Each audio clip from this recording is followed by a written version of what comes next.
Antargam textile టౌన్షిప్లో అంటే అంతర్గం మండల కేంద్రంలోనే 1970కి ముందే సుమారుగా అప్పటికే 30-40 ఏళ్ళకు పూర్వమే సమీవృక్షం కింద ఒక అమ్మవారి రూపంలో వెలిసినటువంటి అమ్మవారిని ఇక్కడ అంతర్గం టెక్స్టైల్ పునరావాస కేంద్రంలో బట్టల మిల్లులు, నూలు నేత మిల్లులు కట్టిన తర్వాత ఇక్కడికి వలస వచ్చినటువంటి బర్మా, శ్రీలంక కాందీసీకులు మరియు స్థానికులు పోచమ్మగా శ్రీ నూకాంబికగా అమ్మవారిని కొలవటం జరిగింది.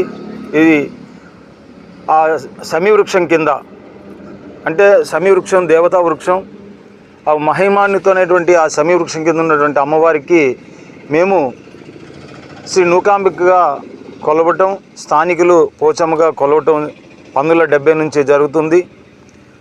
చాలా ఏళ్ళుగా అమ్మవారు సమీవృక్షం కింద నుంచి ఆలయంలోకి రాలే. ఆలయాన్ని కూడా ఇక్కడ ఉన్నటువంటి స్థానిక మేనేజ్మెంట్ వారు, యాజమాన్యం వారు కట్టించినప్పుడు కూడా రాకపోతే 1984 సంవత్సరంలో కూడా సింగరేణిలో పనిచేసినటువంటి ఇక్కడ కాందీసీకులైనటువంటి సోమదల పోతరాజు, బిసే సిమ్మయ్య అనేవారు, సరే ముంతాల లక్ష్మి గురుస్వామి, ముంతాల మోహన్ రావు గారు అమ్మవారిని మన బసంత్ నగర్లో ఉన్నటువంటి శ్రీ రామాచార్యుల అయ్యగారి ద్వారా గుడిలోకి తీసుకొచ్చి శ్రీచక్రంతో స్థాపించి శ్రీ నూకాంబిక అమ్మవారిని ఆలయంలో పునఃప్రతిష్ఠ చేయడం జరిగింది. 1984 నుంచి అమ్మవారికి ఘనంగా పూజలు. ప్రతి సంవత్సరం శ్రీ నూకాంబిక అమ్మవారికి ఉగాది ముందు రోజు వచ్చేటువంటి మనం కొత్త అమావాస్య అంటాం. అమావాస్య ఉగాది ముందు నుంచి వచ్చే అమావాస్య కొత్త అమావాస్యగా ప్రారంభమవుతుంది. ఆ అమావాస్యకి అమ్మవారికి జాతర రూపంలో కూడా, మొక్కుల రూపంలో కూడా పూజా కార్యక్రమాలు నిర్వహించుకుంటూ వస్తున్నాము. 2002 సంవత్సరం నుంచి ఈ గ్రామంలో ఉన్నటువంటి యువకులు, పెద్దలు, భక్తులు అందరం కలిసి అమ్మవారిని మరింత దేదీప్యమానంగా కొలుస్తూ ప్రతి సంవత్సరం రంగరంగ వైభవంగా అమ్మవారి యొక్క అమావాస్య జాతర జరుపుకుంటూ వస్తూ ఉన్నాము. ఇటు అమ్మవారు ఇక్కడ స్వయంభూగా సమీవృక్షం కింద వెళ్ళటం వలన అమ్మవారు సంతాన లక్ష్మిగా, ఆపదల నుండి ఆదుకునేటువంటి చల్లని తల్లిగా పేరుగాస్తూ అపరాజిత దేవతగా కూడా పేరుగాంచినటువంటి ఈ అంతర్గం శ్రీ నూకాంబిక పోచమ్మ అమ్మవారు ఇక్కడ ఈరోజు ఒకనాడు కేవలం 300 కుటుంబాలకి సంబంధించిన అమ్మవారుగా ఉన్నటువంటి అమ్మవారు మరి చేస్తున్నటువంటి పూజల ఫలితమో, మా యొక్క కోరికల ఫలితమో ఈనాడు 10 నుంచి 15,000 మంది, 20,000 మంది వరకు చుట్టుపక్కల ప్రాంతాల నుండి అమ్మవారు ఇక్కడికి భక్తుల్ని రప్పించుకోవటం, అదేవిధంగా ఇతర జిల్లాలు, ఇతర రాష్ట్రాలు, లండన్లో, తర్వాత శ్రీలంకలో, తర్వాత అండమాన్లో స్థిరపడినటువంటి ఇక్కడ నుంచి వెళ్ళి వలసపోయినటువంటి వాళ్ళు కూడా ఇక్కడ అమ్మవారిని ప్రతి సంవత్సరం దర్శించుకోవడానికి వస్తున్నారు. అదేవిధంగా ఈ సంవత్సరం కూడా మరి మొన్న 30వ తేదీ నుంచి అమ్మవారి యొక్క నవరాత్రి పూజా కార్యక్రమాలు ఇక్కడ చలవపందిరి గ్రామ నడిబొడ్డునటువంటి చలవపందిరి దగ్గరికి అమ్మవారిని పుట్టబంగారం రూపంలో తీసుకొచ్చి అక్కడ అమ్మవారిని ఘటాల్లో ప్రతిష్ఠింపజేసుకొని అమ్మవారి యొక్క ఉత్సవ విగ్రహాన్ని ప్రతిష్ఠ చేసుకొని ప్రతి దినము అమ్మవారికి కుంకుమార్చన, లక్ష్మీ గణపతి హోమం, మహారుద్రాభిషేకంతో కూడా అమ్మవారిని పూజించడం జరిగింది.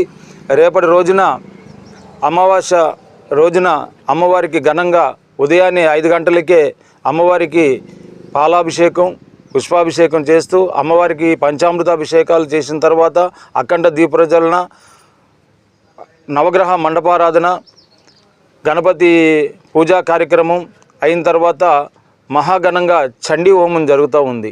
ఆ చండీ హోమం 12 గంటల తర్వాత మరి భక్తులందరూ, ఈ ఉపవాస మాలలు వేసుకున్నటువంటి భక్తులు అందరూ, మహిళలు, మగవారు అందరూ కూడా ఏదైతే శ్రీ నూకాంబిక అమ్మవారిని మొక్కులు చెల్లించుకోవటానికి 9 రోజులు, 11 రోజులు, 21 రోజులుగా మాలలు ధరించి ఉన్నారో వారందరూ కూడా రేపటి రోజున అమ్మవారికి 2 గంటల నుంచి ఇక్కడ శూలాలు, ఈ శూలాలు ఏంటంటే ఏదైతే సుబ్రహ్మణ్య స్వామి, కుమారస్వామి చేతిలో ఉన్నటువంటి శూలం ఉందో ఆయన దేవతలకు రక్షకుడు గనక, దేవతలకు సైన్యాధ్యక్షుడు గనక అతని యొక్క పేరు మీద ఈ శూలాలు ధరించి ఘటాలు నెత్తి మీద పెట్టుకొని బోనాలతోటి ఇక్కడ చలవపంది నుంచి సుమారు 2.5-3 కిలోమీటర్లు ఉన్నటువంటి అమ్మవారి ప్రధాన ఆలయానికి చేరుకొని శివశక్తుల పూనకాలతోటి డప్పు చప్పుల మధ్య పోతరాజుల విన్యాసాల మధ్య అమ్మవారి గుడికి వేంచేసి అక్కడ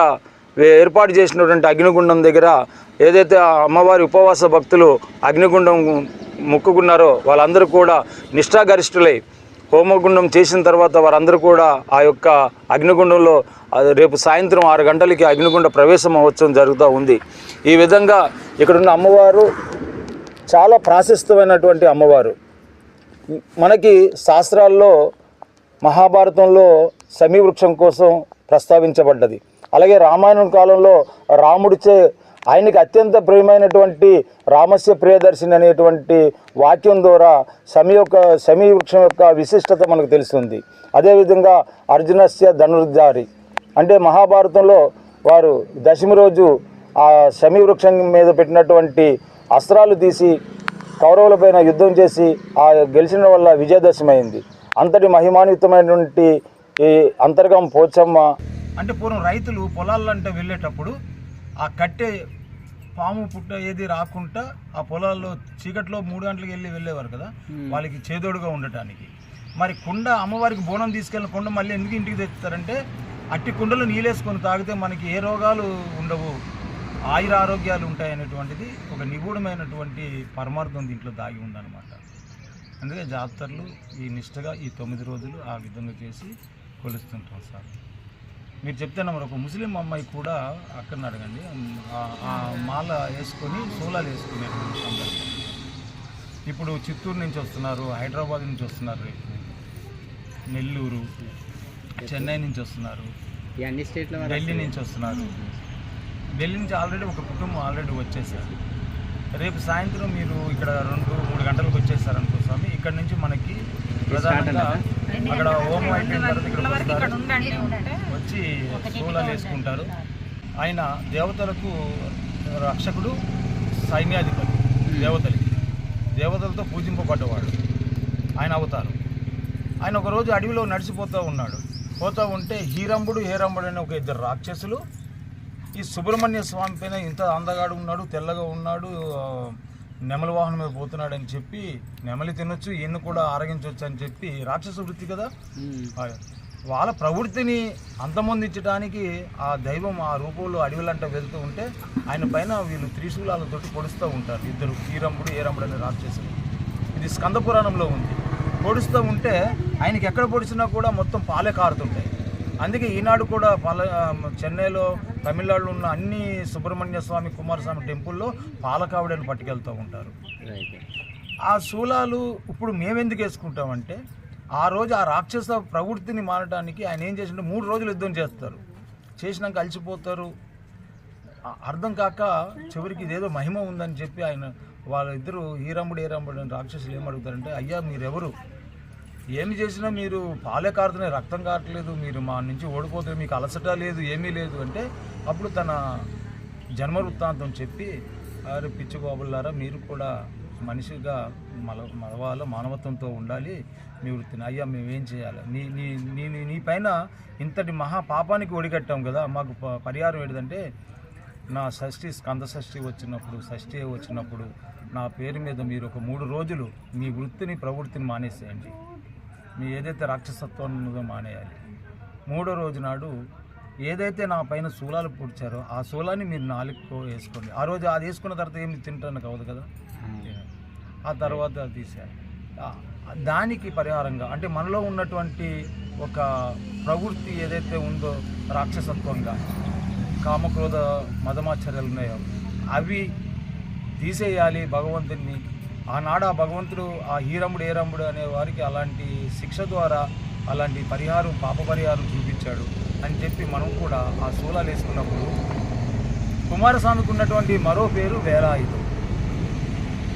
వేల అంటే ఆ శూలం, ఆయుధం అది.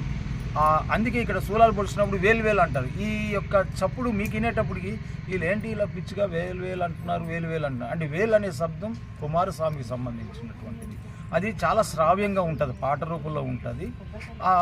పొడుస్తున్నప్పుడు మిగతా భక్తులందరూ కూడా వేలు అనేసి శ్రావ్యంగా గొంతెత్తి అరవటం వల్ల ఈ సోలాలు వేసుకున్నటువంటి వ్యక్తికి తను తన్మయత్వం చెంది తనకు గుచ్చుకున్నటువంటి స్పర్శ కూడా కనిపించుకుంటూ ఉంటుంది. మీరు రేపు చూడండి, ఇది శాస్త్రీయంగా మీరు ఎక్కడైనా చూడండి, ఆ సోలం వేసినప్పుడు ఎట్టి పరిస్థితుల్లో కూడా బ్లడ్ రాదు. రేపు ఇది మీరు ప్రత్యక్షంగా చూస్తారు. ఇది దైవం మహిమ. నమ్మి కొలిస్తే ఏదైనా ఉంటుంది, నమ్మకపోతే ఏదీ లేదు. దేవుడు లేడని నమ్మేవాడికి ఒక రకంగా ఉంటుంది, దేవుడు ఉన్నాడన్న ఎవరి నమ్మకం వారిది. ఒక క్రమశిక్షణమైనటువంటి జీవన విధానానికి మన సనాతన ధర్మం నేర్పినటువంటి అనేక నిగూఢంగా ఇవాళ జమ్మి వృక్షం కింద మనకి వేదాలు ఏం చెప్తున్నాయి? గతంలో సోమయాగం అవి చేసినప్పుడు జమ్మి వృక్షం యొక్క ఏర్లతోటే అగ్ని పుట్టించేవారు. అగ్నితత్వం కలది జమ్మి వృక్షం. దాంట్లో ఆయుర్వేదిక మూలాలు ఉన్నాయి. తర్వాత మనం దసరా రోజు ఆ జమ్మి ఆకును తీసి అందరికీ చేతిలో పెట్టి ఆశీర్వాదం పొందుతాం. అంటే మనకి విజయం చేకూరాలి, పెద్దవాళ్ళ ఆశీర్వాదం. అలాంటి రాముడు సీతాదేవిని అపహరించిపోయినప్పుడు ఆయన ఛత్తీస్గఢ్ ఇప్పుడున్నటువంటి ఆ ఛత్తీస్గఢ్ ప్రాంతం నుంచి వస్తూ ఉంటే అక్కడ చిత్రకూటు నది పక్కన అక్కడ స్నానం చేసినప్పుడు ఆ జమ్మి కింద ఉన్నటువంటి శివలింగానికి దోశలతో నీళ్ళు తెచ్చేస్తారు. వేసిన వెంటనే ఆయనకి కోతి రూపంలో ఉన్నటువంటి వానర రూపంలో ఉన్నటువంటి ఆంజనేయుడు ప్రత్యక్షం అవుతాడు. వారికి దోస్తానం కుదురుతుంది. ఆంజనేయుడు వల్ల సీత ఆచూకీ తెలుస్తుంది. ఆ జమ్మి కింద ఉన్నటువంటి శివుని ఆరాధించడం వల్ల ఆయన రావణాసురుని అంతమొందించి సీతాదేవిని తీసుకురావడం జరిగింది. ఇది రామాయణంలో. అందుకే రామస్య ప్రియదర్శిని, అర్జునస్య ధనుర్ధారి. వాళ్ళన్నీ ఆ అస్త్రాలన్నీ దాని మీద పెట్టారు. అది తీసి యుద్ధం చేసి ఇందులో శ్రీలింగము ఉన్నది. రామస్య ప్రియదర్శిని, ధనుర్ధారి, మగలింగం. ఈ అన్నిటి కూడా ఆడ మగ తేడా లేకుండా అందరితో పూజించబడ్డటువంటి ఒక దేవతా వృక్షం శమి వృక్షం. పాలకడలి చేసినప్పుడు మహాలక్ష్మితో ఉద్భవించిన తర్వాత ఇవన్నీ ఉద్భవించాయి. శమి వృక్షం కింద దేవుళ్ళు ఉన్నారు, అక్కడ ఉన్నారు. కానీ దేవతా వృక్షం దేవతగా ఉన్నటువంటి కొలవబడుతున్నటువంటి జమ్మి వృక్షం మా అంతర్గాం టెక్స్టైల్లో ఉండడం మా అదృష్టం. అనేక కష్ట నష్టాలు ఎదుర్కొన్నాము. మిల్లులు మూతపడ్డాయి. ఎక్కడి నుంచో కాందీసికలకు వచ్చాము, ఎక్కడి నుంచి బతుకు తెరువు కోసం వచ్చిన వాళ్ళు, ఈరోజు ఇక్కడ ఉన్నటువంటి వడ్డీరు వాళ్ళు అందరూ వందలాది మంది, సుమారు 250 మంది వరకు మాలలు వేశారు ఇక్కడ. ఈ 250 మంది మాల్లో మేము కాందీసికలే కాకుండా స్థానికంగా వడ్డీరు కాలనీలో ఉన్నవాళ్ళు, బండగొట్టి కష్టజీవులైనటువంటి వాళ్ళు కూడా ఇవాళ అమ్మవారిని ఇంటిల్లిపాది మాలలు వేసినటువంటి వాళ్ళు ఉన్నారు. టోటల్ ఇంటిల్లిపాది, తల్లి, తండ్రి, కూతురు, ఫ్యామిలీ మొత్తం అందరూ ఫ్యామిలీ. అట్లా మీకు రేపు ఒక 10 ఫ్యామిలీలు మనం చూపిస్తాం. అలా చేసినటువంటి సందర్భం అంటే ఇక్కడ అంతా ప్రాశస్త్యం. తర్వాత పిల్లలు లేని వాళ్ళకి ప్రధానంగా సంతాన లక్ష్యంగా ఆ అమ్మ అవతారంలో కూడా, ఆ సంతాన లక్ష్యం అవతారంలో కూడా ఉన్నది. అంటే పరాజయం ఉన్నటువంటి తల్లి అపరాజిత దేవతా స్వరూపంలో, శ్రీ నూకాంబిక స్వరూపంలో మాకు ఇక్కడ వెళ్ళటం, ఎక్కడికెక్కడికి బతుకు తెరికి వెళ్ళిపోయినా కూడా ఇక్కడికి వచ్చి, ఎందుకంటే ఆ చల్లని తల్లి దీవెనలు ఉండాలని, అందరికీ ఉండాలని, మీకు అందరికీ ఉండాలని. రానున్నటువంటి క్రోధనం అంటే వచ్చే సంవత్సరం క్రోధం ఎక్కువ ఉంటుందంట. మనం ఈ అమ్మవారిని ఈ సంవత్సరం మనం ఏం కొలుస్తుంటే అలాంటి క్రోధం ఉండకూడదు. క్రోధనామ సంవత్సరం, శుభకృత నామ సంవత్సరం అయిపోయింది, రేపు క్రోధనామ సంవత్సరం వస్తుంది. సో మనకి ఆ క్రోధం పోయి అమ్మ శాంతి సహనం కల్పించాలని రేపటి రోజున క్రోధనామ సంవత్సరానికి సూచకంగా ఏం జరుగుతుందంటే ఎండలు కూడా మండి ఇదవుతున్నాయి. అంటే వాతావరణం ద్వారా కూడా భగవంతుడు ముందే ఇన్ఫర్మేషన్ ఇస్తున్నాడు రానున్న రోజులు ఎలాగుంటాయని.